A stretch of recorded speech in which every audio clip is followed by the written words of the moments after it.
I was ordained this past May 21st, at Holy Name Cathedral with 9 other men, and I think 7 of the 10 we attended here at St. Joseph Seminary. When I went to Mundelein Seminary, I had a spiritual director tell me, when you enter the big leagues, get ready for fast pitching. And that's true as a priest. Things change real fast. You have the great joys of, certain things that the seminary can't prepare you for, like celebrating Mass and hearing confessions. They can teach you how to practical things.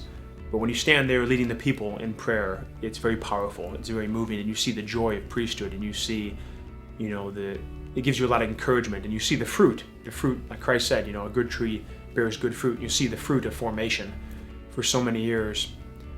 Things that have changed is your prayer life changes significantly. I think because it's not as regular in the seminary, both here and at Mundelein, you have set times for prayer and Mass. And then again, you get ordained and you're in the major leagues, you got to deal with, things that come up on a daily basis. So not one day is the same from one to another.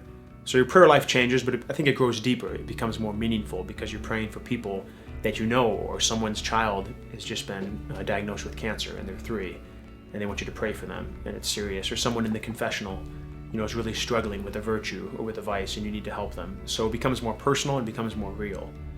And it's definitely a life worth living. You really see the sacrificial side of Christ's priesthood. Well, any vocation, anyone who's a priest will probably tell you that it is somewhat of a mystery. You look back in hindsight, and you can only see, looking back, where God is working in your life, through people, through things you read, through the formation, of course, at the seminary. I think what helped me the most here at St. Joseph really was the prayer and the opportunity you have for prayer and also for formation. I think we live in a very loud world, a lot of distractions in the world, but also being on a college campus, you can be distracted by a lot of things, while at the same time, trying to attend college and get a degree, you're also trying to discern a vocation for your life, not just, an interest or a hobby. So the one thing that always I came back to was the formation we had here at St. Joe's, including that was the prayer, the regular schedule of prayer. And it sort of became, for me, I'm an athlete and I play basketball and I lift weights, and that same discipline, I think, can be applied in formation and through prayer life. And for St. Joe's to do that, it really gave me that discipline, that sort of a backbone. And, for an 18-year-old kid, in today's world, to discern priesthood, it was very difficult.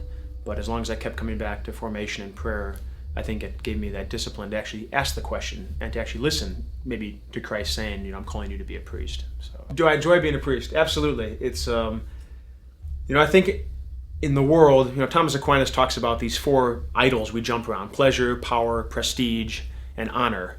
And we try to fill ourselves with things that aren't God, and we end up becoming empty.